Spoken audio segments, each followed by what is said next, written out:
Ian here before we get started. Just to let you know that since we recorded this episode, the Solo But Not Alone 6 bundle has gone live, and you can find a link to that bundle in the show notes. Now, on to the episode.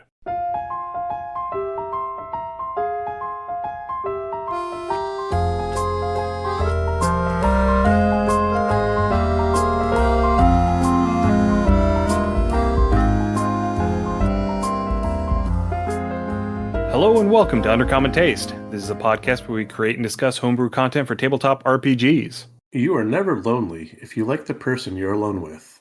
I'm Ian Woodworth. I'm joined by my co-host James Daly. Welcome to our first episode of 2026. Yay! We made it. Barely. By the skin of our teeth. But today we have our perennial beginning of the year guest back. Same guest, new branding. Leon, welcome back to Undercommon Taste. I love it. I love to be here. I love to say hello to the lads at Undercommon Taste. Yay! And we're glad to have you back. Because once again, it is Solo But Not Alone season. Yep. And once again, I am freaking out. Yes! Chaos! Let's do it. Nothing if not on brand. Truly. Yeah, because we are recording before the bundle goes live. Mm-hmm. Hopefully by the time we release next Wednesday, the bundle will be live. It lives! Yes. The plan is, as always, to go live on January 9th. However, I've got some stragglers I need to hunt for sport. And if I don't catch the most dangerous game, then I will have to remake the whole bundle and do the whole thing from scratch again. So we'll see. And we really don't want to do that. So let's not do that. Yeah. Let's not do that. I am throwing this out into the void, and hopefully it hits whoever it needs to hit before they can actually get a chance to actually hear it. Yeah, I'm doing the whole retro causality thing. Get it done. Yeah. I have not yet pulled out all the stops. I have a couple more stops, but I'm ready. Ooh, do they involve voodoo?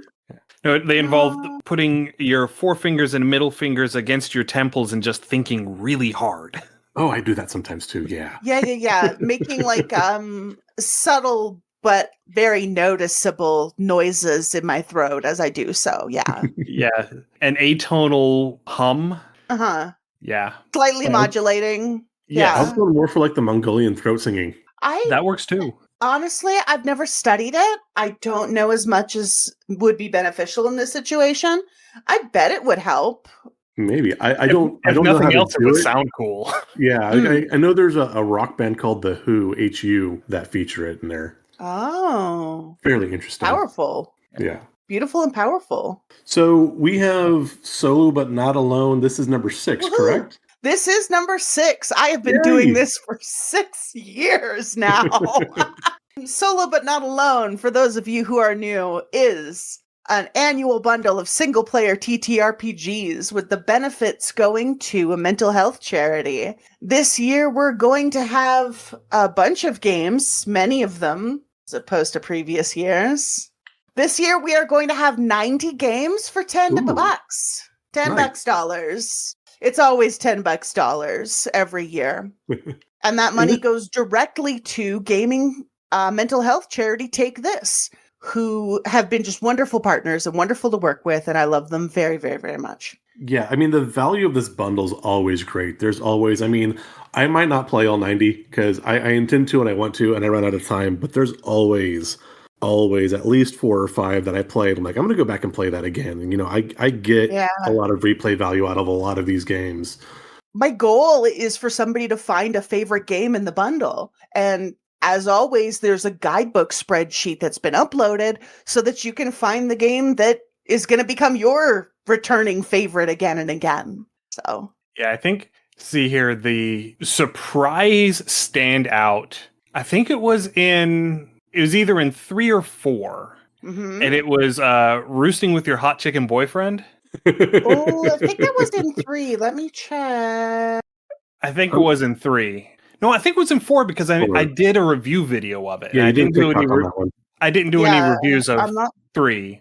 I'm not finding it in 3. Let me. But it was in 4. Because it wasn't so much a game as one of those guided meditations.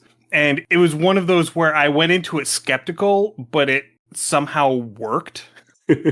Oh, there were a lot of Yeah. real. There were. I'm looking at 4, and I'm seeing a lot of winners. I'm seeing Dragon 4 was Dowser. I'm a seeing Remember 4 the was a Land. good one. Yeah. Oh yeah, Fatadira. God, I love Fatadira. Was but there are waffles. Was that one in 4? I think so. Yeah, that's Possibly. a good one. Forever Home was in 4. Yeah. I really enjoyed Like No One Ever Was. Just kind of a That one was also deceptively good. a transparent Pokemon fan game with Yeah, just like nice it tight worked. mechanics. Yeah, it worked great. And so, because whenever I did that one, I did it as a D&D character that I never got to play in a homebrew class that I never got to run. So because of all of that, I was able to just do it narratively. I didn't have to worry about any of, the mechanics of how the class is supposed to work. And, so I've got my little Dragoon walking around, and he's got his little dragon familiar following him around. And I actually made it 51 cards into the deck on that game. Oh, nice. Wow. Because I had like 2 face cards on the very bottom of the deck. And so I had to get down to that I think you have to get through 10 face cards, and there's only 12 face cards in a standard deck of playing cards. Oh yeah. So yeah, I had to get through like 51 cards in order to reach the end of my journey. And that was a lot of fun. It took me about 2.5 hours. Yeah. Last year's bundle had Mandrake Sanctuary, which is one I have played again and again and again and again. And I think, didn't last year's bundle have Death of the Author? Same link? Sure. Yeah, Death of the Author by Blinking Birch Games. Yeah. Was in last year's Solo But Not Alone. And by the way, listener, Solo But Not Alone, I request new games every time. So if you've bought the game in previous years, you're going to be getting all new content this year when you buy the bundle. Because that's just how we do it. Yeah. That's it. I need to look back again. You talked about with the Mandrake Sanctuary, Mandrake. I forget what that was. That was a good game. Unfortunately, my Mandrake died. I have the ADD, and it helped a little bit, but I have the ADD. But yeah, that was almost like a home craft art, like Tamagotchi type thing, which was kind of cool. I like that. Was like, this is not a terrible idea. I could almost do this. I love real world, like encouraging you to do the things you mean to do games. I'm crazy for them. And Mandrake Sanctuary is a standout for me every time. Like, I might actually incorporate that in some of my classes this year. I think some of my students might enjoy that maybe. Yeah. I'll have to see how I can work that in. Did either of you end up playing any % Terra Field speedrunning action? I don't think I got that deep into the bundle last year. That one was wild. That one is great fun. It's kind of the closest thing I can think of to it is another deep cut solo game called You Are Quarantining with Adam Driver, and he is insisting on showing you his new screenplay by Sandy Pug Games. You'll never guess what it's about. You'll never guess. Is that were they the same ones that made Jonathan Frakes Wants Your Attention and You Must Not Give It to Him? I don't think that's the same studio, but there is. Yes, that is. Because that one was in Solo But Not Alone 4. Because I remember us talking about it on our first chat. Correction. Jonathan Frakes Wants Your Attention and You Must Not Give It to Him is a game by Jeff Stormer and was not in Solo But Not Alone. It was in the Trans Rights for Texas bundle. I have included a link to that game in the show notes in case you wanted to check it out. I'm gonna have to go back and play that one. That sounds like a lot of fun. That one's a 2-person game because what it is one person is doing a task around the house while the other person is asking the questions like Jonathan Frakes would do in that TV show that's name is escaping me at the moment. Is it like Truth or Fact or Fiction or something like that? Yes. Okay, yes. Yeah. Is this real? And if you react to the question, then you have to stop doing whatever it is that you're doing, and then you start asking the questions while they go and do their task. Okay, that sounds like a lot of fun. That's kind of cool. That is wild.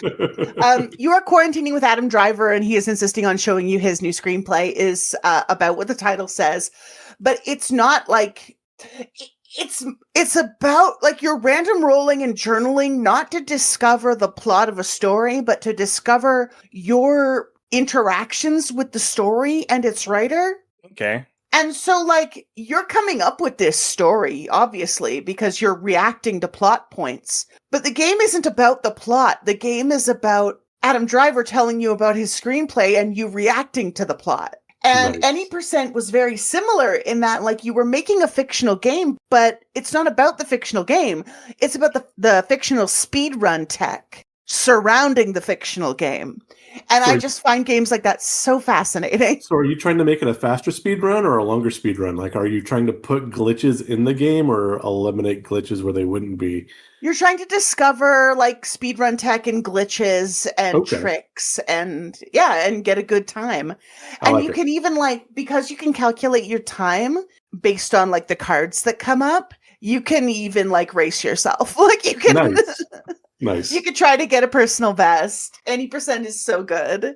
And that was in Solo But Not Alone 5. I got a lot of fun out of Any Percent last year. Nice. Though, I for me, a life goal, talking about the Adam Driver one, resting Adam Driver face is a life goal. That's like, I Mm. want to get there.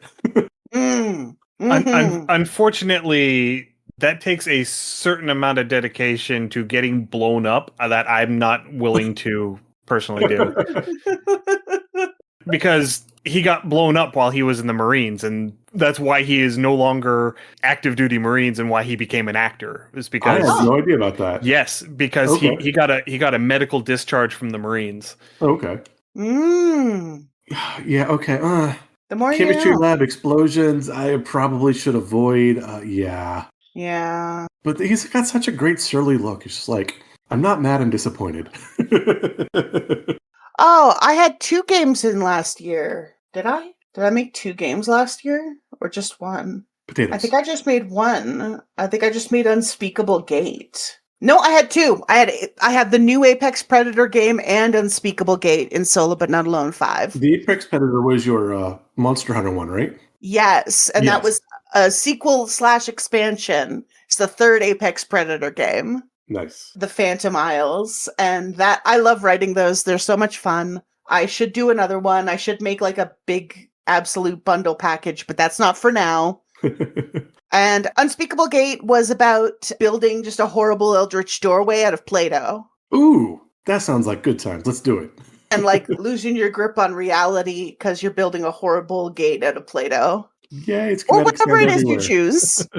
But there's a Play-Doh recipe included in it in case you want to use Play-Doh. Oh, nice. This year's bundle. Yes.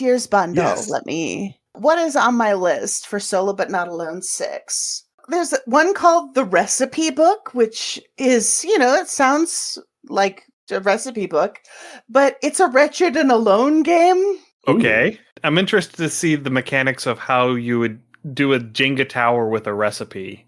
Exactly, right? I'm clicking on this. You keep adding ingredients till the tower collapses.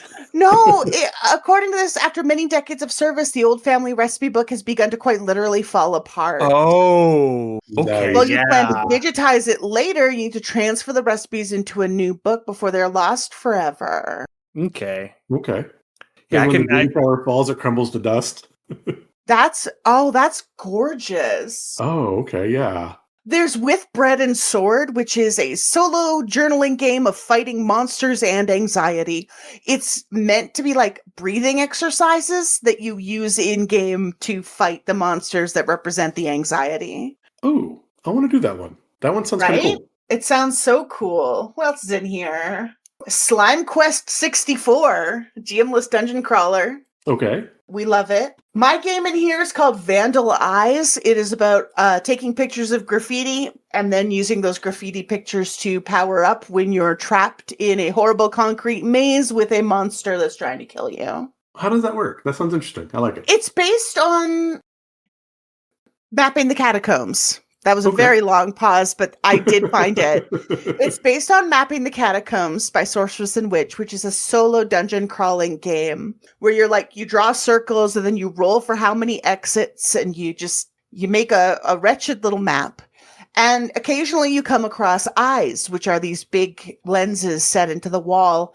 And if you have on a walk earlier taken a picture of a certain kind of graffiti, like horny graffiti or like layered graffiti or illegible graffiti, then you can use that to gain strength from it. because it kind of represents a connection to humanity, a connection to people in this concrete nightmare land. So are we doing this like graffiti within game, or are we like doing like a AR, like a augmented reality, and like if you go out on a walk in the afternoon and you take pictures of graffiti that you might come across on your actual physical walk? That's how I understand it. Yeah. You go on a walk, you go on a little graffiti adventure, you take pictures of graffiti, and then you come home, you sit down, you play the game, and you use the graffiti photos that you've taken when you encounter these eyes to fulfill their criteria. Okay, nice. I like that. I like that augmented reality take to things. I think that's really kind of cool. Yeah.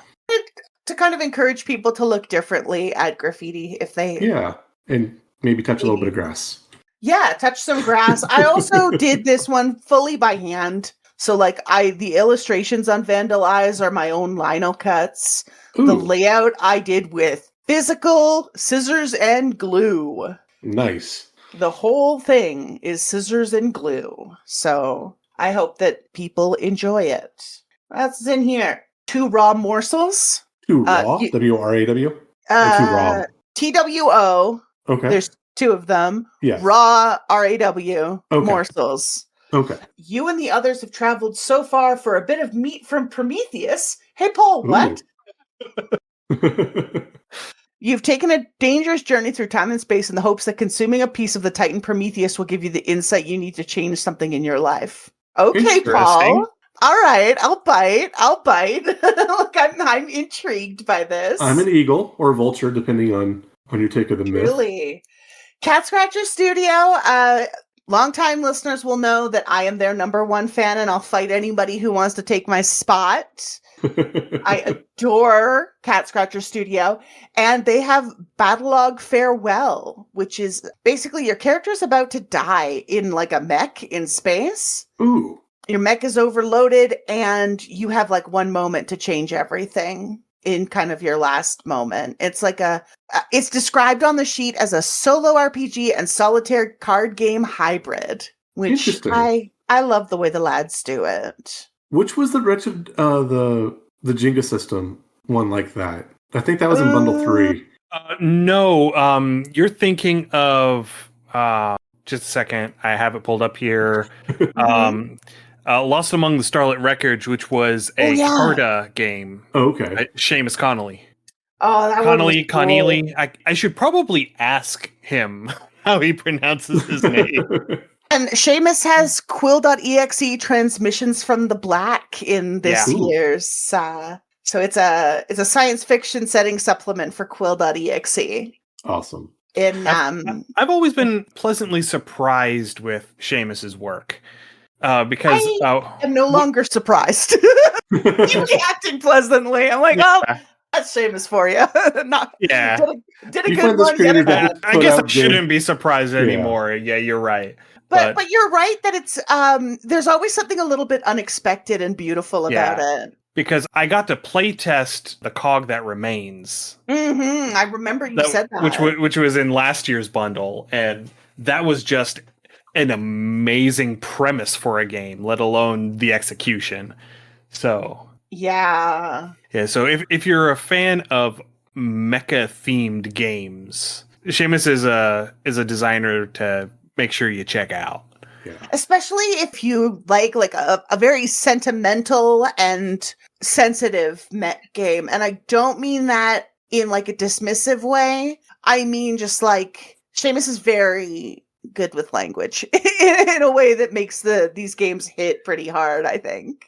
And Seamus has an uncanny ability to do things with the mechanics that I would have never thought of doing, but when he does it, it's obvious that that's the way it's supposed to be done. Mm-hmm. Yep, that seems... If that makes sense. No, I hear it. I hear you. There's a game in here called Your Abuser is Dead Less Than 3. A game that you play with matches. Interesting. Yeah, which I find very charming. I was told never to play with matches. Well, listen, there's a lot of things they tell you not to do. There's a game in here called Darling, You're a Haunted House. A solo RPG about being a haunted house. By Finley. I've heard of that one, yeah. I can't remember where I heard of that one. I think Rainey may have talked about it on one of his episodes on Rainey Plays Games. It may have just been something that was mentioned in passing, but the name sounds familiar. I'm furious at Chris. Chris Longhurst, Potato Cube, put in Burning Neon, which is a Firelight solo cyberpunk game. And I'm just mad because I have not found the right concept to make a Firelights game myself. I've wanted to for ages. No, what is Firelights? It is if I remember right, let me look it up. Firelight's creator kit was done by, it was done by Renee Pierre of Fari RPGs. And it was SRD first. It was very, how can I put this? It's bare bones. I don't want to say bare bones. It was very much made with hackability in mind, and it's made as a canvas. It's inspired by Metroidvania video games, and it can be solo or co-op. Nice. So I never found anything that really like lit me on fire for Firelights. So whenever I see somebody wrote one, I get jealous. I get irrationally jealous. Why couldn't that have been me? And that is one great thing about these bundles. Again, one, you get to kind of explore a bunch of indie developers, so it's not all just going to Hasbro or whoever else is, the giant monolith game monster out there. You get to explore a bunch of different systems, and where a lot of these are all solo capable, but a lot of them can be run with 2 or 3 players as well. So like if you're at game night and suddenly half the table, gets the flu and can't show up, and someone's car breaks down, and so you've all arrived, but you only got 2 or 3 players at the table, you can break these out and run with these, and they make for good solid one-shots. They're shorter games. And again, you can kind of explore different mechanics to see what you like. But again, if you need something to pull out of a hat real quick, this is definitely something we can do. Absolutely. And that's why I always say single player capable. I will often say solo games, but in my call for submissions, I make sure to say single player capable, because the point is that a person can just pick this game up. Say you're in a bad space, as I've mentioned in previous visits to this show, I have been in the past, and the best thing for you sometimes is a distraction to just get you through the bad night so that you can focus on doing the real material work of like maybe cleaning up or getting out more or scheduling therapy. But for the bad night, you just need to get through the bad night, and a solo game you can just pick up. Yeah. You can just kind of just let the world drop for a little bit. Yeah. Yeah. And so if a person wants to submit a game that can be played either by one person or by up to 4 people, great. The only thing I ask is that a person who needs to pick something up can just do it. And that's my priority. And going back off of what James was saying with, some of these where they are solo capable, but they don't necessarily have to be played solo. They can be played with other people. There was actually one game, it was in Alone 4 bundle that I played, and I kind of bounced off of it a little bit. I wanted to like it, but I just couldn't make it work. But in reading it, I thought this would make an amazing party game, was Bumbling. Oh, Bumbling! Bumbling is adorable. Yeah, Bumbling would have made such an amazing party game, because then what you do is whenever your little bumblebee finds a flower, you have to do the dance. You personally have to do the dance, and then the other people around the table have to interpret your dance and try and get the right directions off of it. Yeah. And that just to me says this party game. That's got party game written all over it. All over. Top to bottom. Yeah. Prototype. Yeah. And I'm looking at the guide because the guide wasn't up yet the last time I looked. So I'm looking at the guide, and the one game that I'm seeing here that I'm really excited about is Little Krampus Comes at Night. Little Krampus Comes at Night, yes, is going to be Can You and Your Friends Survive Krampus Till Morning? Yeah, solo and multiplayer versions. Yes. Perfect. We love it. Yeah, so my daughter, we don't have an elf on the shelf. We have a Krampus in the corner. And my daughter absolutely adores Krampus. Absolutely adores Krampus. That's wonderful. That's wretched, but like in that, it's wonderful. Kind of reminds me of my devil niece, who is, wretched and wonderful. I love when kids are wretched. Yeah. Yeah, she's 8 now. She just turned 8. And so she's right at that threshold of coming to the realization that a lot of it is probably her parents doing things whenever she goes to bed, but she is still buying into the story facade of everything, trying to keep the magic alive. I don't know. We might have one more Christmas of this before it becomes a very obvious the magic is diminished sort of thing. Yeah. But I don't know if my devil niece knows. I know that, like, because she's a very good big sister to her little brother. So I genuinely think that she would not say if she knew. Like, she would keep her mouth shut and play along until her brother figured it out. Because she's that kind of kid. She's very sweet like that. I mean, we were pretty... Our whole thing with regards to Santa and all of that was that the mall Santas and everything weren't Santa with a capital S. They were people in a uniform doing a job, but they worked for Santa with the big S. Okay. And so, like, their whole job was they're basically compartmentalizing and breaking it down into more manageable chunks. They're like branch managers, right?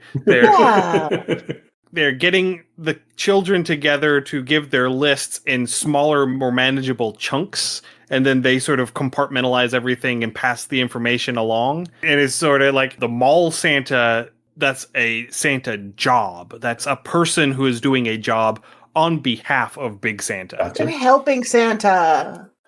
On behalf of Big Santa makes it sound like like Big Pharma. Like the secret Big Santa doesn't want you to know. Have you seen Christmas lately? Fair. Very fair. Listen, my pagan ass celebrates the solstice. Yes. And my sister's kids love it because it means they have an additional gift-giving holiday. Hey, score. I mean, this past year I had to explain to my father at the dinner table why I was not going to say grace at Christmas dinner. Ooh. I want to learn like some of the old like traditional like Jewish like before, just in case someone does and you break that out and be like, what, is that wrong? Like those those weird singing prayers like before meals. Yeah. But it's one of those like, asking me to say grace is like asking a +1 to give the big toast at a wedding. Fair. Oh, yeah. It's like, this isn't going to achieve what you want it to. I've been very lucky. Whenever I am worried about a big change in my life making my mother uncomfortable, she embraces it quite wholeheartedly. When I told her that I was pagan, I was going to celebrate Yule, she Googled like pagan Wiccan gift ideas. Aww. And got me this wonderful like potpourri that she made because it's like a traditional solstice thing she found online. My first Yule after coming out as transgender, my mother got me the most wonderful Lisa Frank ass necktie. It's got a unicorn on it. It's got flowers all over it. This thing is wretched brackets affectionate. I adore this tie. It's exactly my aesthetic. And the fact that my mother was like, my child is man now.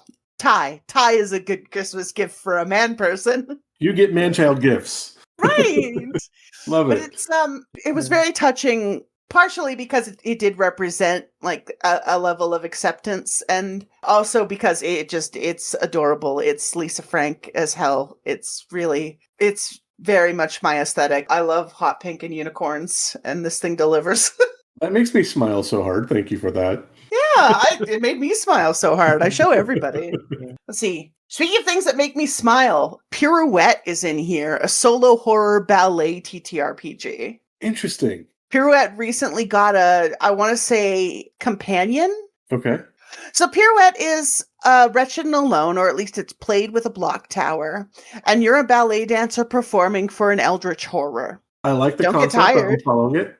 Like, I knew very little about ballet except what I've seen on TV, and I could totally see, like, some decrepit French opera, like, early Phantom of the Opera, and you're doing, like, there's a single spotlight that's dusty, and you've just got the Eldritch Abomination, not even in the front, but just, like, in the middle, or maybe in the balcony, just watching. Yeah. That's kind of creepy. Good vibe. I like it. It is the theater. It is the theater, yeah. And there was a companion released for it. I'm looking to see if it was by Innocent Goblin as well. That is like a duet game where you're playing the pianist who's playing to accompany this dancer who must dance for the wretched creature. That makes me think of the old Lovecraft story, The Music of Eric Zahn, where the guy finds the fiddler and like he's driven mad and he has to play the song. Like the apartment's going, like the lights go out and the window opens up to a void and it's sucking all of the sheet music out and he's sitting there playing and like the fiddler's going completely nuts and blah, blah, blah, all this stuff. And then when the guy finally leaves, he goes back and the apartment and the whole building he was at just vanishes and he can never find it again. That's rad. Yeah. It's probably one of my favorite Lovecraft stories. Lovecraft's a terrible person, but he wrote some interesting stories. And ain't that the way? Yeah. Ain't that the way? We have an explicitly erotic game in the bundle this year. We have Your Own Harem.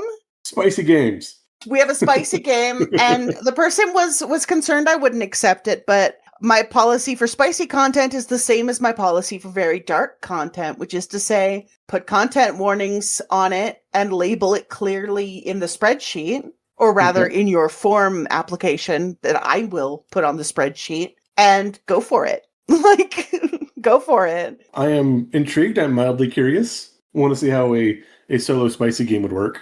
I love their itch page. wettestdungeon.itch.io. Yeah. That sounds horrible. Sounds moist. That sounds like Wet Socks. Wildlands, erotic setting, Wettest Dungeon, dungeon delving OnlyFans. Because nothing here is sexier Caltrop Whore, an erotic hack of the Caltrop core system. Okay. Okay. I'm still stuck on Wet Socks. I'm just, nope. I can't move. I can't get past Wet Socks. That is the thing that always catches you anytime. Yeah. But there's all kinds of stuff in here, and there is a kid-friendly tag. So there are games in here that are kid-friendly that have been tagged as kid-friendly. So if you open the bundle guide and you look for the ones that are kid-friendly, you'll find them. This one is not, but this one is decidedly not. It's very not. But by the people who brought you Caltrop Whore brought you. I love that though. I'm from the old internet. I don't know about you two. I'm from the old internet. I myself am ace, so I'm allergic to horny is what I like to say. But I'm from the old internet. Remember on the old internet when you used to find like niche fetish forums and just read them out of curiosity? Yeah. They were educational. Yeah. They were enlightening. They were. They were enlightening and they were bizarre and they were really very beautiful and very interesting. And so it's like one of our friends has a story that she likes to tell of the time when her sister learned what docking was. Oh my. And she learned it from a Transformers fanfic. Oh my. Yeah. Yeah. And for those of you who are wondering what docking is, you're going to have to go look it up yourself. You're going to have to go find that Transformers fanfic, aren't you? Battle maneuvers complete. Oh my. I was not ready for that. It's hard to explain to people younger than I'm assuming us. I'm assuming you two are about my age. Not knowing what your age is, I'm going to say sure. Yeah, we talk like we're from the same internet era. Let's put it that way. Yeah. I'm a bit younger than James, but yeah, we are roughly in the same demographic. Yeah. Oh, wait, we also have First Time Top. Explore the challenges of navigating a new kink with a new partner. Okay, we've got multiple horny games this year. This is the horny here. But back in the day, like, there's something that does to your perception of, like, sex, and specifically, like, weird sex. And I don't mean that disparagingly. I quite the opposite. No, I mean, it gives you a bit of exposure so things aren't as shocking. Yes, exactly. Exactly. And so, like, people from our era of the internet are very difficult to scandalize. Yeah. And it's like, so what? It truly is like, oh, you found the fetish where people get off on people carrying each other piggyback style and not doing anything else. Great. Like, yeah. Good for you. Good for you that you found that online. Like, it's like we're from the generation that used to prank each other with 2 girls, 1 cup. I mean, you're not going to surprise us. Don't quote the old Magic at Me Child. I was there when it was written. Yeah, I was there when it was written. But But the result is that, like, even though I'm asexual, it's like sex is still an interesting and worthwhile thing to think about and explore, even if it's not necessarily a part of my life. Yeah. And I think the new internet has kind of lost a bit of that, like, say, exposure. And I don't want to sound like I'm advocating for kids to be exposed to weird fetish pornography, because I'm not really. But at the same time, I think a lot of people are a lot more prudish about things than they need to be.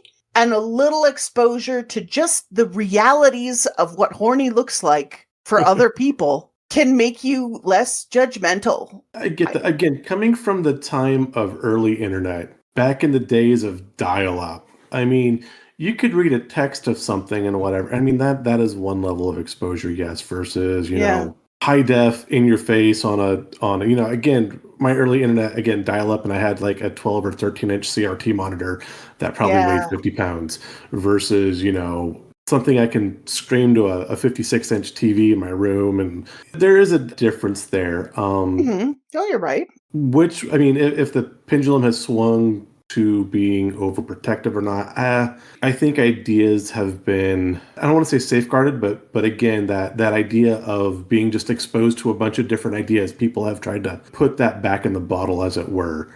And I think the pendulum has swung against that. And I am up for, of an appropriate age, being exposed to ideas, because again, that's how you're not xenophobic. It's how you can appreciate other cultures and other ideas. And that's a very good lens, is just like exposed to the idea. Like, I don't need to be exposed to the pornography created by people who are sexually aroused by cars. I don't need to look at it. I don't need to watch it. I don't really even need to read it. But knowing the idea of it and being at peace with the idea of it, I make that sound like that's a big noble effort on my part, and that's not what I mean. But like, learning it exists is itself valuable, even if, like, you're not going to expose graphic sexual content to minors. But when they're of the age to understand what horny is, knowing about the many different shapes horny can take for people, at least the ideas of these different shapes, I'm for it. And we've got games in this bundle. Yeah. Rabbit Trail. I'm bringing it full circle. I love that this is the horny year. Yeah. Love Me to the Last Bomb Falls, a solo journaling game about embracing queer love in the face of impending doom. Oof. Hey, why not?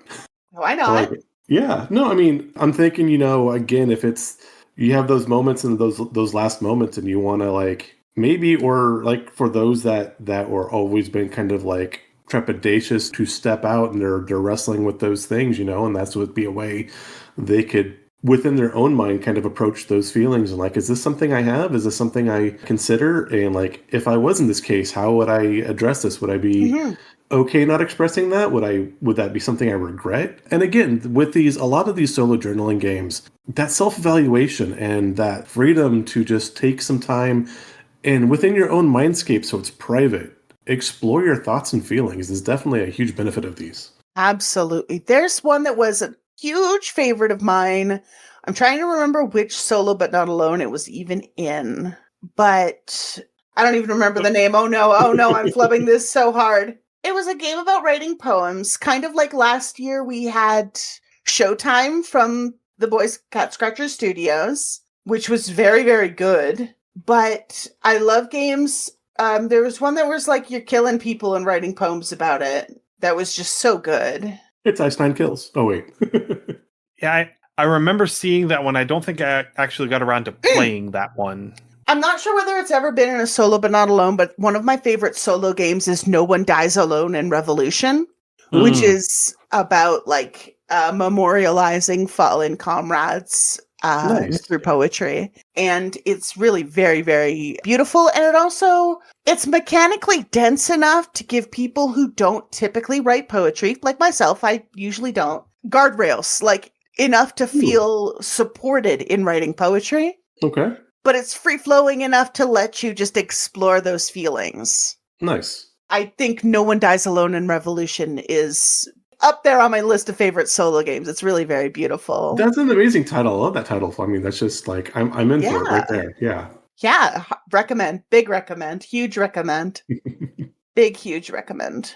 All right, so we've been vamping about the whole bundle for a good long while now. We love the vamp. I do want to start to transition. I guess I should intend my puns. Intend your puns, you coward. Yeah. So, Leon, what have you been working on lately? I know that you also do game design. You do have a game in the bundle. Yeah. Do you have any projects that you've been working on lately that you want to chat about? Yeah, I have been writing something very messed up and metatextual and bizarre and also like top-down hex-based tactics that I need a graphic designer for because I 1, 2, 3, not don't it. have the skills. Truly. And another thing I'm doing is I have been illustrating my own tarot deck. Ooh. I have Very been nice. hand carving lino cuts. Okay. I have finished the Major Arcana, and I have finished most of the Suit of Pentacles. It's slow going because hand carving 78 tarot cards takes a bit. It but does, it's yes. very nice, and I like it a lot. What is your theme for those? Well, I call it Leon's Tarot. The aesthetic is neon. Like I used neon watercolor paint and then black lino cut on top of it. Okay. It has kind of a surreal, almost velvet painting vibe in some of the cards. Awesome. With the black against bright neon. Ooh. Okay. And it's kind of surreal, kind of almost a music festival vibe is kind of what I was going for. Nice. Something surreal and lighthearted is the general vibe of it. Yeah. Yeah, I have an aspirational project. I'll have to dig it out because I can't even remember which deck it is. It's a German deck from the mid 1600s, I believe it is.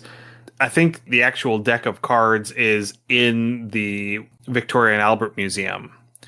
And I want to do a reproduction woodcut of that deck. Ooh. Mainly because it's using the German suits, which I can't remember all of them, but I know one of them is acorns. Interesting. I think it's acorns and bells and Carnaffal? Possibly. Like I said, it's been a hot minute since I looked at them. But all of the cards, all of the minor arcana cards that are suits of acorns, they all have boars on them. Ooh. These little boars doing different things. And that's what got my attention in the first place. And so that's one of my aspirational projects is to get that, put together and do a reproduction woodcut of that. I love block printing. I just love it. I picked it up on a whim and I'm crazy in love with it. Nice. It's my favorite. Yeah, I got my wife a nice block print shirt for Christmas. There's a creator, Vesper Twine, and she does a bunch of block print stuff, like t-shirts and sweaters and tote bags and stuff like that. Oh, dreamy. And the one that I got, it's a big unicorn with a monoceros on the bottom of it. Yeah, that's what that is. Yeah. Yeah. And the monoceros. And I was like, that's just really cool. I need it. I usually just do paper, so I kind of want to pick up some fabric block printing material and make some weird like tote bags. Is that block printer local, Ian, or no? I don't believe so. No. Okay, it sounds familiar, and I know there used to be a local block printer that would do stuff like that. But I think I'm wanting to say they're out around Portland, Vancouver, somewhere in that area. Definitely not local. I'm not certain. I don't think. Actually, no, I do not still have the packaging, so I don't have the return address. Oh, okay. I would have to dig it out of my email, but yeah. But yeah, so cool tarot cards, yay! Yeah, I love them. I'm a big tarot nerd, it turns out. And I remember you saying that before, which brings us smooth transition, smooth segue, super smooth into the project that I've been working on lately. Please tell. Because I said going into the holiday break that I was going to work on it again. I have been working on finalizing layout and final edits for my tarot-powered solo journaling game, All Is Well With My Soul, where you build a pilgrimage and a character to go on said pilgrimage. Oh, I love that. And you use the major arcana to generate the shrines of the pilgrimage and the obstacles that you face on your pilgrimage that you have to overcome. Yeah. And that has been sitting for a little over a year, Yeah, about a year and a half, I think. untouched. Like, Yeah, I have well- an idea. No. Let's Yeah. I have all of my Google Doc feedback from my beta readers November 2024. was it November? I'm trying to think when I had that class. Yes. Okay. So yeah, So it's going to be in Solo But Not Alone 7 is what I'm hearing. That's a hope. yeah, definitely a hope. Believe in you. Yeah. And like I said, I've been doing the layouts of all of the art that I'm using on the inside is the Jacques Vieilleville tarot deck. It's 1650-ish French. Okay. And I'm actually using the back of the card as the background on my pages Ooh, okay. because it's an interesting like honeycombed geometric design. There's this honeycomb with like these little Maltese crosses in the middle of each hex, and Ooh, cute. so the background's all grayscale, but all of the artwork is all sort of a salmon color and then red, yellow, and black. It's a block cut that has then been, watercolored over, as would have been, common at the time. Yeah. Yeah. I mean, that's how I do it. Yeah. Well, I watercolor under because I use water-soluble ink. But yeah. Yeah, there's that. But yeah, so we had talked a little bit before getting started here because we have done 2 separate monster mashups with you. And while the monster mashup is fun, I like to do it. but you're also a tarot nerd, and I've made a tarot powered game. I see where you're going with this now. Yay! And so the thought was we can do a little bit of a showcase of the game. We're not going to, obviously, we're not going to play the whole game because it takes like 2 hours to play the whole game. But I would love to. But just doing the initial setup of showing how to generate the shrines, generate the faith that goes with those shrines, and then generating the character that is going to be undergoing the pilgrimage, because that all happens off of the 7 cards that you deal out at the beginning of the game. Okay. I happen to have cards ready here. All right. It's almost like I asked you to do that. Pre-show prep? What's that? I'm playing along. Yeah. I'm playing along here, but yes, Right, I yes. have prepared. Oh, look, Yes, that's yes. just right there. It must be faded. Oh, somebody took all the major arcana out. Oh, good thing. Yeah. Good thing that's the pile I need, huh? Absolutely. Okay, so the way that initial setup starts is you deal out a line of 7 cards left to right. These 7 cards represent the 7 shrines that you're going to be visiting over the course of your pilgrimage. Okay. The first card is going to represent the core tenet of the faith, and the 7th card is the aspirational tenet of the faith. Oh, It's the one that everyone tries for, but few people achieve. I see. And the orientation of the cards doesn't matter at this point. It matters at character creation, because the orientation of the shrines determines the character's relationship to each of those tenets. Okay. I don't typically take inversions, so I have just turned some upside down. There we go. There we go. Now I don't know. Okay. Beautiful, beautiful, perfect. Beautiful. Ready. Line of 7 cards. Some of them are upside down. Ready. Okay, well, go ahead and flip the first one, and let's see what we're starting off with. Upside down star. All right, so our core tenet is the star. Okay, and that's 17. Hope. Yeah, card 17. It's a card of hope and healing, of optimism. It is the sanctum of recovery. Ooh. Oh. So the sanctum of recovery is a place of healing. It isn't focused exclusively on healing the body, but also the mind, the soul, and even relationships between people. So healing is at the core of this faith. That is the core tenet that the faithful adhere to. Okay. And now the remainder of the shrines have to tie into that somehow. Okay. But our main character's relationship to the concept of healing is a little bit fraught. Yes. Okay. Do we decide that now, or do we go on to the next card? I think we'll determine all of the shrines and determine the faith first, and Okay. then we'll Okay. build a character based on what we end up with. Okay. So card number 2, the second card is the Hermit, card number 9. All right, the Hermit. Hermit the Frog. It's a leprechaun. Oh. I use the tarot, what is it called? Tarot at the End of the Rainbow, which is a very like Irish and Celtic myth inspired deck. Okay. And that's the one I typically teach with. I like its bright colors. There's a rainbow on every card. It's very beautiful. The one that I use is the one that I happened to grab off of my wife's stack of unused tarot cards because she had a Wiccan phase in high school. Oh. See, I'm a full-blown collector. Like I have a lot of tarot decks, but the one that's always within arm's reach at my desk is the one I use when I'm teaching students. Okay. Which is this bad boy. Okay, so the Hermit is the Sanctum of Solitude.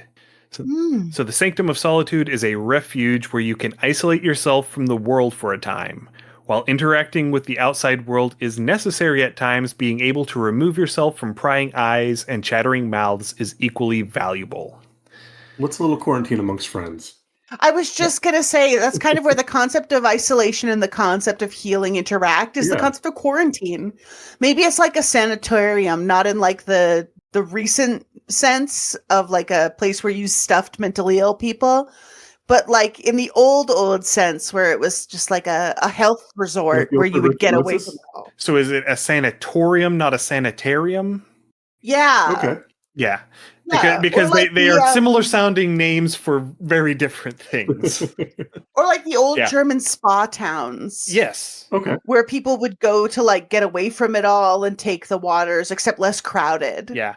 See, my mother is German, and so there are all sorts of those little towns, and you always know which towns they are because they all have Bad in front of the name. Yeah. So like the one closest to where my German family is Bad Wimpfen. So Yeah. Or Baden is also in the, absolutely, depending on whether it's plural. So like maybe there's like a hot spring and there's this isolated shrine where people go when they're in need of both quarantine and Yeah. treatment. Okay. I was going to say, like, ritual bathing is a big part of a lot of religions as well. So, again, whether you're doing like a baptism or a bathing or a special washing, again, that's fairly common. And it could be like, I think it's out in California that there's an old like hot spring spa with lithium water. Probably they're all over the place. Yeah, but that's the whole thing, and that's how researchers started to make the connection to use lithium to treat certain mental health issues. Yeah, is because of the exposure to the water. Oh, okay. And the lithium that they were getting from drinking the water, and how it suddenly made the voices stop, or various things like that. So I would say that maybe that's the case for this particular shrine. Is it is a lithium hot spring. Okay. Yeah. Definitely. And so like people need solitude not just from other people but within themselves. Yeah. Yeah. Okay. And like they get away from other people at the shrine, and then the lithium in the waters helps with that symptom of hearing voices. I know particularly it was used for like things like manic depression as well. So again, it blunted the mania. So they didn't go, super, super high with things. So yeah, definitely. I like that. I like that concept. It works. And I may be completely off with using it for like schizophrenia because I am not a mental health expert. Do not listen to me for your mental health advice. This is not medical advice. Yes. My only expert in mental health is that mine is bad. Yes. But I like the idea of this being just like part mental health treatment, part getaway. Yeah. And so that you can return to your life and your loved ones when you're steadier on your feet. And that the tenet of the faith implies that you are expected to take time for yourself when you need to. Yeah. Who does that? Right. but that's a tenet of this faith, is that you are expected to take that time for yourself. You are expected to take care of yourself. Yeah. And apparently our character doesn't have a whole lot of issue with that, because I think You didn't Yeah. mention that this one was reversed, so I'm It assuming is it's upright. Yeah. It is the upright hermit. Okay, so what have we got next? My favorite card. Which one? The tower. Yay, chaos! Chaos and destruction. Woohoo! Listen, I don't know about all of y'all, but like I myself I had an abusive upbringing. So the realization that sometimes your world needs to be destroyed because it's no good Fair. was actually very powerful and liberating to me. That's why the tower is my favorite card. Whenever you said your favorite, my thought immediately went to the tower because that's the one that James always is rooting for. Fuck yeah! James and Leon. Right. Again, I'm right there with you. Chaos is a ladder, as quoted by. But again, sometimes you do need to kind of shake things up and change the situation for growth. So yeah. Yeah. So speaking of, this is the Sanctum of Change. Okay. The Sanctum of Change is a testament to the ideal that everything is in a state of flux. Change is sometimes rapid, while at other times it may take generations or eons to notice. I have an idea. Okay. Divorce church. Okay. You mentioned that like one of the tenets is healing like even relationships between people, right? Yeah. And so I think that like if a relationship is harmful for people, maybe they do actually have like a divorce ceremony where it's like, this is not a healthy relationship. For the sake of healing yourselves, you need to not be together. And there's no like stigma to that. There's no like, it can be traumatic for you because your relationship is coming apart, but like the church is here for you. So the first step is that sanctorium. Okay, guys, take a week apart, some deep breaths, and then the next step is okay. If you really can't reconcile, okay, you might need to be apart, and that sucks. But like, we're here for you. Okay, is the ideal. Yeah, that works. And, I initially was thinking something like the Mormons do the mission trip or something. So maybe it's the part of that tenet is for a time leaving familiar surroundings. Maybe like the Cathedral of Endings or like the Cathedral of Farewells. Okay, yeah. Where it's like, maybe this is where you go to get a divorce. Maybe this is where you go if you're going away on a journey for a while to like have a formal, maybe there's a ritual they do that's just like a formal goodbye to your hometown. Okay, yeah, I can see that. And, this could also be a thing at trigger warning for end of life stuff. But, this could be a place to go for assisted suicide. Yeah. Like if your life has gotten to a point where it is all suffering, a way to ease your pain, to ease your ending. Yeah. Because that is also healing. Yes. And absolutely. also like palliative care. Like Yeah. Maybe the Cathedral of Farewells is where you go to say goodbye and to just acknowledge that something is ending in a healthy way. Yeah, I like that. I like that because that kind of covers everything. I think that fits really well. Yeah.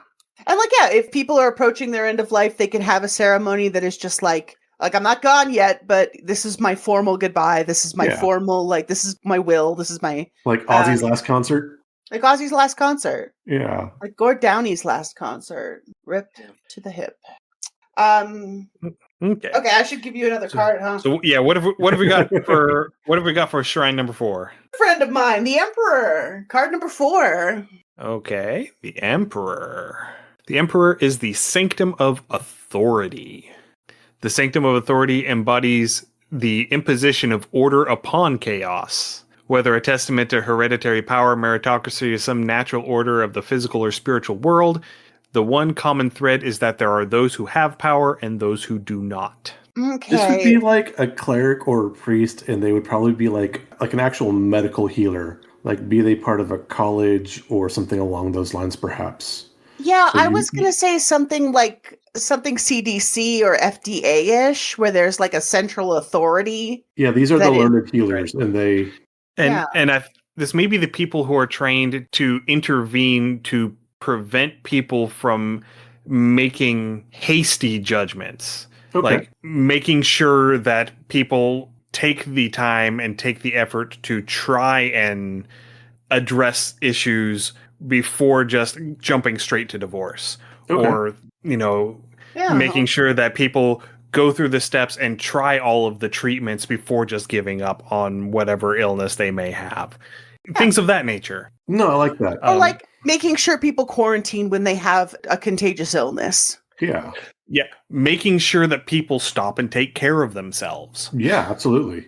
So yeah, these are definitely like the leaders of the faith. Yeah, and I think this is I think these are like very much like doctors. Like Yeah.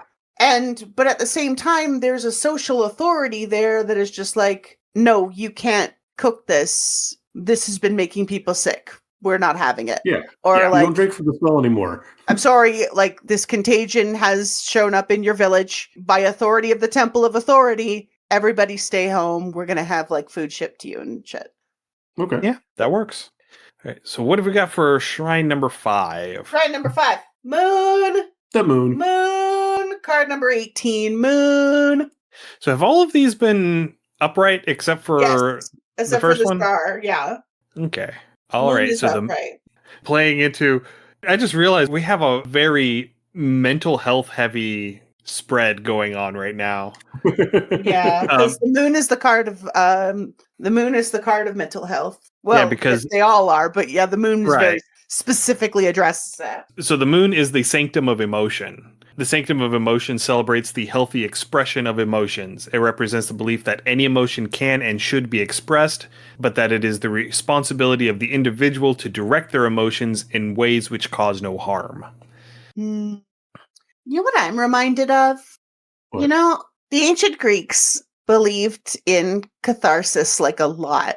Like it was a very important tenet of the way they saw the world, was just like sometimes you needed to go ape shit a little bit or watch people go ape shit. Like if you watched theater, it was similar to going ape shit yourself to cleanse your system so that you weren't a menace. Yeah. Yeah. And so I think it was Delphi, Oracle Town. Yeah. Okay. They Yeah. had an annual festival where their patron deity Apollo would just fuck off on vacation for a while and leave the town to his little brother Dionysus. And everybody would Definitely chaos. Woohoo. everybody would go ape shit and they'd watch a lot of theater because theater was very tied to Dionysus and tied to the idea of catharsis. And Dionysus himself as a god is very tied to this idea of catharsis. It's Mardi Gras. Right. It is very similar to Mardi Gras, except Yeah. in a city where it's always Lent because Yeah. Apollo is a kind of an uptight. Yeah, Paul, character. well, he's gone now. That's the whole point. Is Yeah. he's I He's like that. gone I on was thinking in a vacation. modern term, something like a rec room where you can just go and smash some stuff up sometimes. Oh yeah, But yeah. I like the carnival festival idea of that. That gives us kind of a holiday to throw in, kind of to blow off some steam. And it can also be just like year round. This is a place where you can go to experience art and beauty. Like Okay. maybe there's Yeah. always performances. There's always plays being put on or dance performances or concerts. And there's art galleries and you can do art there but like they are famous for having regular festivals as well. I like it. It's a place where you could just revel in emotion in a healthy way. Yeah. It's Vegas, Yeah. sort of. Listen. I don't know that Vegas is a way It's to healthy. revel in a healthy way. Somebody who worked many years in the casino industry. No. No. There are not many things healthy about the way Las Vegas is run. True. Anyway. I've got a great card for you. I've got a great card for you. Okay, what have we got for number 6? The Lover's inverted. And it's number 6. Awesome. So the Lovers is the Sanctum of Devotion. So the Sanctum of Devotion honors the value of positive interpersonal relationships. These may be the relationships of lovers, of blood, of friendship, or of camaraderie. Oh, maybe there's 2 mountains, right? And on one peak is the Cathedral of Farewells from the tower earlier. And on the other peak is this one. And this is like where you welcome people into your life. Okay, yeah. I can see that. Like this is I'm where you seeing do a too- wedding or you welcome a new baby or like stuff like that. Yeah. And I'm thinking too, if we're talking from how the person's going to react to this, since this one's negative, maybe they are trying to be more detached, kind of like the Jedi, where they're not letting their emotions get involved and they're trying to keep that separation. And that tracks well with the fact that we have the Hermit upright. Yeah. Yeah. Yeah, they're just our little introvert being forced out into the world. They don't want to take time for themselves. Yeah. Well, they have no problem taking time for themselves. I thought that one was inverted too. No. No, it was okay. not. Just- the star was just- inverted. Yeah, just recovery. Okay. Yeah, recovery and devotion are so far the only ones that are. Okay, yeah, no, I like Reversed. this. And so, yeah, Maybe- they're going to push themselves a little far sometimes. Maybe they got heartbroke real bad and they're just like clinging to it. Yeah. Yeah. Yeah. They're just Nice. clinging to it and just kind of refusing to heal from it Okay. because healing is also inverted there. So maybe they got heartbroken. They're making their whole life about it. Yeah. Okay. I like that. That's not That good for fits. you. Yeah, their whole personality is focused on being so and so's ex. Yeah. Yeah. They're the And- Yeah. Yeah. Okay. Yeah. We've all had that person in our 20s. yeah. Some of us have been that person in our 20s. I was not that person in my 20s. Let me just go ahead and dissuade everyone. I was not that person in my 20s. Anyway. The last card is death, babies. Nice. All right. So Card number Jeff. 13, and it is upside down. Oh boy.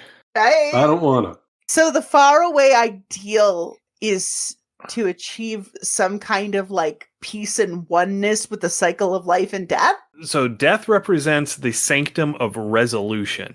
Mm-hmm. The sanctum of resolution represents conclusions and finality. While this may include death, it doesn't include death exclusively. Many things end and many beginnings are born from endings. So yeah, So- this is that because you said that this last card is the ultimate goal for the faith, right? Yes. So The- yeah, the- that It's the ability to move on, and Yeah. our character is decidedly unable to move on. Yes. Yeah. Yes. 'Cause, Okay. we've Yeah. got- We've got several places on this pilgrimage that are about moving on, and our baby just won't. Yeah. And sometimes the faith in life's trying to give them nudges, and maybe through this they can undergo that journey and finish that journey. No, I'm liking where this one's going. Yeah. Especially since, as you progress, you can accrue karma by encountering obstacles between each of the shrines. And you have to spend karma in order to flip a shrine from reverse to upright. And so, by flipping the shrine, you are showing that you are coming to terms with that particular tenet of your faith, and you're growing spiritually as a person. But the thing is, you cannot flip a shrine until you get to it. You cannot flip shrines before you reach that shrine on your pilgrimage. And the fact that death is the last shrine. Yeah. Yeah. I think the lovers that- and death paired both flipped. I think that wraps up really well. Yeah. Because there's a lot there that they're trying to come to terms with, and by getting to that at the end of everything, especially since the last leg of the journey, you use the first 6 cards, the first 6 shrines that you encountered. Those are the cards that generate the prompts for that last leg of the journey. Nice. Mm. And so it's, yeah. Yeah, I Oh, want to boy. play the rest of this one out. I really I'm invested. Yeah. This could be a good one, yeah. So the next question that we have, because I feel like we have a pretty good handle on what the shrines are and what the faith is, because I feel like we talked it through pretty thoroughly as we were building everything. Yeah. Now we have to build the character that's going into this. And so there are 3 classes that you can have. You can be a noble, a priest, or a peasant. Okay. And each one of those has different generation prompt questions surrounding it. What do we feel about this one? Is this one going to be a noble, a priest, or a peasant? Keep in mind that this priest is going to be a priest of this faith. So it's going to be a priest of this faith of recovery and healing, of, interpersonal healing, of mental healing, of physical healing. Oh, I've got a twist for you all. What if this is the priest, but the quote, quote, the lover or the relationship is the relationship with their deity? Wow. Now, and it also is not explicit, but it doesn't have to be like a worshiping a god religion. This could be just like an ideology. Okay. But yeah, that could be a very interesting way of taking it, is that this is sort of a doctor, a priest of the god of medicine, who maybe they had a patient that they thought they were doing well. They thought that they were on the path to recovery, and then they just suddenly died. Yeah. And that just really shook them, like really hard. And so they haven't been able to practice medicine since. I like that. Mm. Like they did everything right. They did everything the way they were supposed to. The patient still, They did everything right. Yeah. Go ahead. Can I take this to a dark place? Yeah. We never take anything to dark places. What are you talking about? No, we never do. We never do. That's why I asked permission. We never make nightmare fuel. It's a different flavor of nightmare fuel, but we do nightmare fuel here. The star making this a faith about healing and it coming up inverted. My first thought when we first saw that card was that maybe this character acquired a disability. Yeah. And that is also possible, yeah. In a faith all about healing, being a person with just a permanent disability is maybe a rough place for them to be in and has caused them to grow distant. Yeah, not wanting to trivialize it, but it could be kind of like the Doctor Strange origin story where he's this amazing surgeon who then gets into a car crash and crushes his hands. And so now he is not able to do that anymore. Yeah. And the downward spiral physically and mentally surrounding this catastrophic life event. Yeah, and maybe there are people in the church who are shitty about a person who is in a position that can't be healed. Yeah, I was going to say, coming from a personal space, that was a big part of my stepping back from the church and my deconstruction was I grew up in the church and I was extremely zealous. And, I'd go Sunday school and evening church and regular church and Wednesday, and I led the youth group and all this stuff. And then my Tourette's. I taught Sunday school. Yeah, my Tourette's manifested when I was older, and when I actually had started college. I was 17, 18. And it went from, oh my God, you're a leader, you should do this, to what'd you do wrong? You need to repent. You're obviously possessed. We know people who can exorcise you. And I was completely ostracized by my church. And I'm like, it's an illness. I haven't done anything wrong. I am sick. It's like my vision's bad. I wear glasses. It's not that. And so, and that shock of, hey, I thought I was doing everything right by the tenets of the religion I grew up in, to I am sick, and everything just turned on me instantly. And I'm like, where's all that love and comfort and support that was always promised? Where'd it go?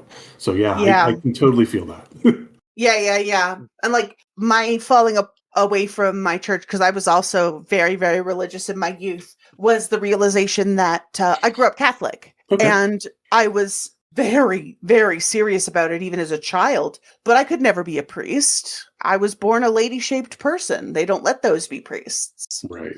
And the knowledge that, similar to what you're describing, due to something I couldn't help, I was seen as less capable to lead or teach or even really be fully part of a spiritual community. That really soured me on it. Just the notion that because of some irreplaceable, perfectly normal part of who I was, the church was never going to reciprocate my love fully. Yeah.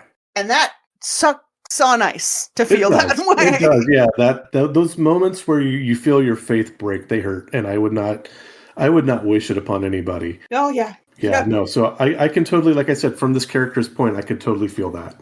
Yeah, and like maybe it's not official, but maybe there are enough people in their life that are shitty about it that has caused them to feel this intense disconnect. Okay.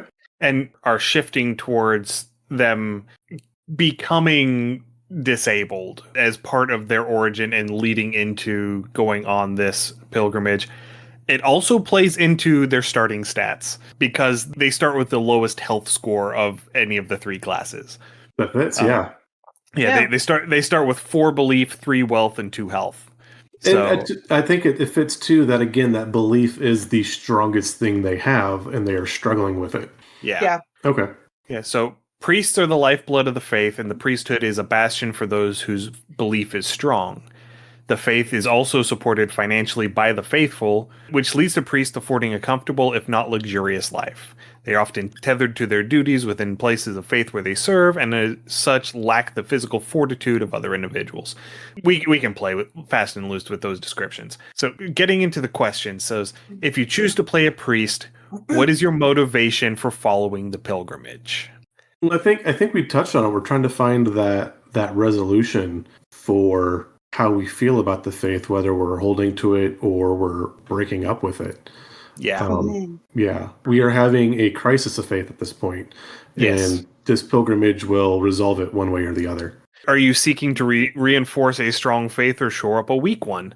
I think that yes is the answer to that one. Yeah.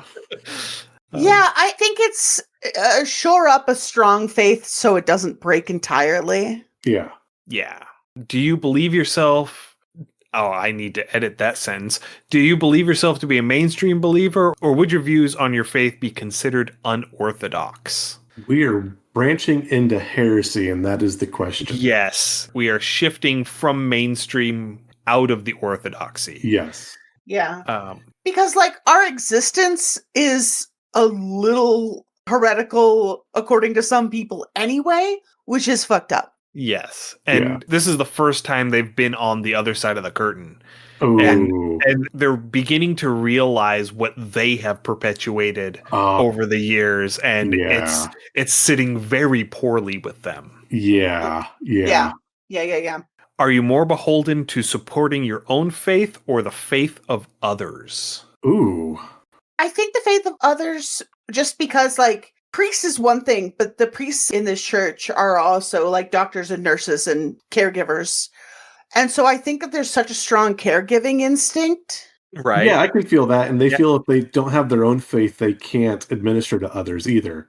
Yeah. Okay, but like, that fits. If someone walks up to them and is like, help, I need your help, they'll drop everything. And that's kind of the problem. Yeah. Yeah. Right. And then the final question is, where do you hope to be by the end of your pilgrimage? Oh, I think at this point because we said we want to shore up our faith, so we're hoping to regain our faith. Okay. Yeah. I mean, I can see that. I can also see undertaking this pilgrimage perhaps as a way to try to heal our broken body. Yeah. Like a means to a physical end. Okay. So like a physical miracle? Yeah. Like okay. You know, all of the various pilgrims, all the various medieval pilgrims who thought that by undertaking a pilgrimage and visiting all the shrines and, you know, saying all of the prayers at all of the bones of the saints and all of these other things, that their ailments would be miraculously healed. Yeah. I think it's going to be something in a similar vein to that. Okay. Maybe what they're setting out for is a physical healing miracle, but what they genuinely need is kind of a spiritual healing miracle. They need to they need both. And that's why the question is aspirational, because it's where do you hope to be? And this is from the standpoint of you're still at the beginning of your pilgrimage. Yeah. None of the things that are going to happen to you on your pilgrimage have happened yet. Yeah. But why are you stepping out the door? Yes. Okay. Yes. It's what do you hope to get? And then at the end of everything, it's like, did you get it? Yes. I love that. Yeah, I like what we've got here. I like this setup. I love this character. Yeah. They're deeply tragic and unfortunately deeply relatable in the messed up ableist world we live in. Yeah. And this fantasy world is also messed up and ableist because it turns out that when you put a high emphasis on healing and not as high an emphasis on, like, acceptance. I want to say, like, acceptance and peace and... Yeah. You view everything as a problem to be fixed. Yes. Thank you. Yes, that's exactly where I was going with this. Yeah. You view everything as a problem to be fixed rather than as a status quo to be maintained. Yeah. Yeah. And that might not be the right words to use either, but no, I think again, I want to sit down. I'd want to play this. This has built up really well. I am totally invested on this one. Yeah, and that's part of the reason why it took me so long is because these writing prompts is hard. Yeah. Oh boy, howdy! You're talking to the inventor of Carta, the game that says write a whole deck worth of prompts. Yeah, this is why whenever James said that he wanted to do this with a deck of standard playing cards, I told him no. I told him you can do a version with a deck of standard playing cards. I'm going to use tarot and split it up so that I only have to do 22 prompts, 22 sets of prompts. Prompts are hard. They They are. are. Especially trying to keep them both on theme and open-ended enough to where you're not shoehorning people into an answer. Yeah. And that was one thing that I ran into several times is, I would go back and I'd read through a set of questions. I'm like, I'm giving them yes and no questions, and I don't want yes and no answers. I want open-ended questions with answers that you have to pontificate on. Yeah. What's in my brain right now? In the text of the stream chat, the text chat. Yeah, of the I stream saw the chat, notification, yes. I put the cards so you can look at the cards. Ooh, those are pretty cards. I like those Ooh, cards. those are. Aren't they? The moon is probably my favorite moon, like in my collection. Dreamy. I really like that tower. Right? There's a rainbow on every card, and the fact that they chose the rainbow to be the lightning bolt is such a beautiful pick. Get So some, it's like, it really emphasizes the magical and important nature of this destructive chaos. Right. Yummy, Yeah. yummy. Okay. Yeah. Well, I think we've been going at this for a while now, and I think it is time for us to start wrangling everything in and wrapping up. So, Okay. here at the end of all things, Leon, where can we go to find you and your stuff? Where can we go to find the bundle once it goes live? Do all of your pitching. The floor is yours. Oh, pitch time? Oh, dang. Yes, absolutely. So you can you can find me on Blue Sky at Catling Gun. That's CATLING gun. And my profile has links to my Ko-fi, which is where you can find many of my games, as well as tarot readings and sometimes tarot classes. You can also find my games at peachgardengames.itch.io. You're going to find all kinds of stuff there. You're going to see Vandal Eyes, and you're going to be like, why is that $20? And it's so that you'll buy it in Solo But Not Alone 6 instead. Exactly. Yes. And you'll be able to find Solo But Not Alone 6, hopefully at this link that you two have. Do you have this link? I'm sure that we will shortly. Yes. Yeah. This link that they have that I've given to them, hopefully, as long as I don't have to remake There the it is. bundle. If I Yes. do have to remake it, again, on my Blue Sky, you'll be able to see posts about it. So And- you can and track as- things down there. And as Now, long as it is live by the time this goes out on the 14th, there will be a link in the show notes. Yes. Mhm, how long do we plan for this to be available for? It is planning to be available until March. I think I set Okay. it up till the end of March. End of March. Perfect. Yes. Yeah. So everybody, we have time.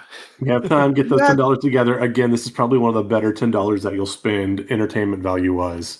Yeah, especially if you're really into horny games this year. Or other ones. Or other ones. Yes, Or there, other there ones, are there are like 80 some other games that aren't the horny games. So Yeah, you don't have to buy it and just play horny games.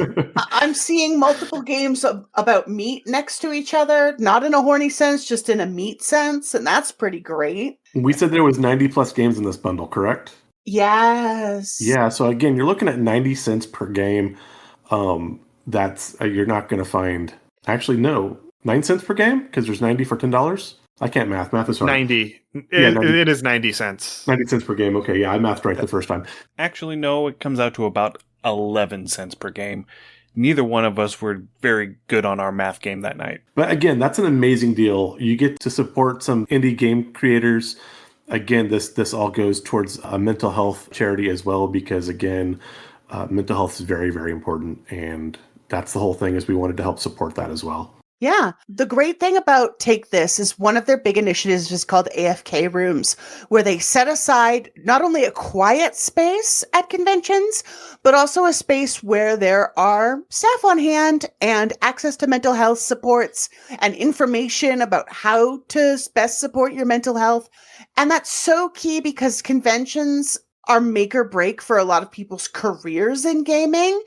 And this way, neurodivergent, disabled, and mentally ill people can still attend those important conventions without jeopardizing their health. It's super wonderful for accessibility, and I love it.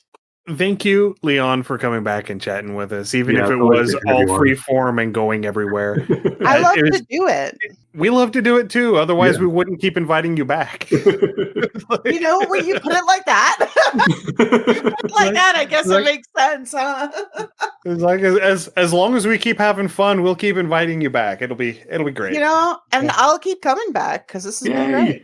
Yeah, I think this is always a great way to start off the new calendar year because, this always ends up being like the first episode after we get back from taking our holiday break and Yeah. getting back into the swing of things. And you're just a delight to talk to. And You are. Aw. And then we get all these games we can look forward to, and we're like, hey, we're going to do all this stuff. We get all this ambition, and it's wondering we just get all the hype, all the year hype.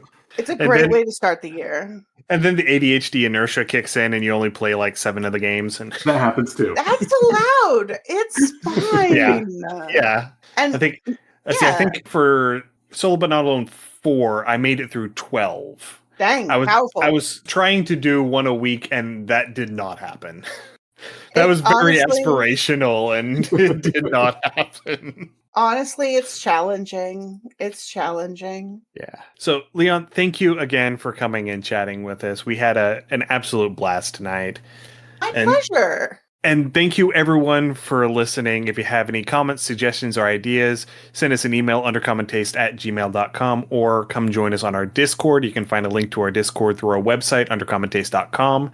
You can also find links there to our Patreon, patreon.com/undercommontaste, and our itch store, undercommontaste.itch.io. If this is your first time listening, we're super glad you found us. Click that itch.io link, grab that Solo But Not Alone. If you've listened to us a bunch before and you're one of our regular listeners, click that link and get Solo But Not Alone 6. It's great. If you want to hear some of our other episodes where we're doing our homebrew or world building or deep dives or other creator interviews, you can find us on the podcatcher of your choice. Just search Undercommon Taste, all one word.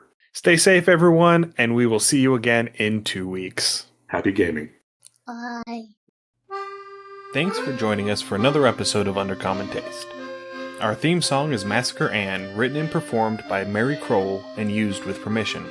You can find Mary online at marykroll.bandcamp.com or on Patreon at patreon.com/Dr. Mary C. Kroll. Our logo is by David Sutherland. You can find more of David's work on deviantart.com/David Sutherland or on instagram.com/Willex_73. We'll be back in 2 weeks, so stay safe, and we'll see you then.